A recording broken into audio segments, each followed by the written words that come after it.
Near the center of a great spiral galaxy, where stars are much closer together than Earth's sun and its neighbors, a human race developed.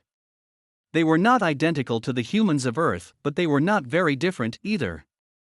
When these humans discovered that waves of subspace pi-tachyon particles could cross interstellar space faster than the speed of light, they realized they had found a link to the stars. A radio message that would have taken years to travel between stars could be sent with subspace communicators in months or even weeks. The humans started broadcasting news of themselves to the neighboring stars and soon found they weren't alone. The humans made contact with an inventive race of insect-like creatures called Vrusk, who had developed limited space travel decades earlier. One of the Vrusk's mining colonies had already contacted another race, the shape-changing Dralocytes. The two races had been exchanging information for several years. The Vrusk and Dralocytes were pleased to learn of another race. They sent a wealth of scientific information to the humans. Using this new knowledge, the industrious humans quickly developed interstellar spaceships. The three races met in a large area of space known as the frontier. There, they also discovered the Yserians, a race of tall, maned humanoids.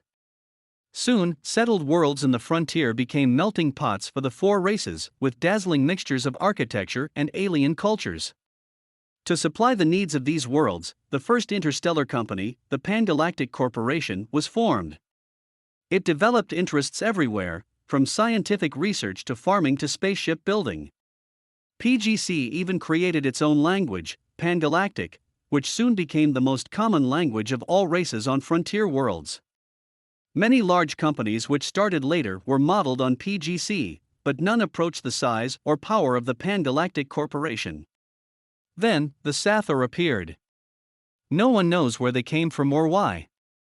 They attacked and destroyed lonely systems on the edges of explored space, moving slowly inward. Survivors described Sathars as worm-like creatures 3 to 4 meters long. That was all that was known about them, because they would rather kill themselves than be captured. As the danger increased, the humans, Dralocytes, Vrusk, and Yserians formed the United Planetary Federation (UPF) to defend their worlds. The mysterious Sathar were forced back, but before long they returned in a more sinister form. The Sathar had learned that they could not beat the UPF in battle.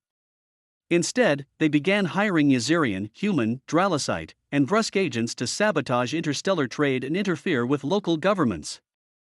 The UPF created the Star Law Rangers, an interstellar police force, to track the Sathar's agents from planet to planet and fight them on their own terms. But despite the efforts of the Rangers, the sly Sathar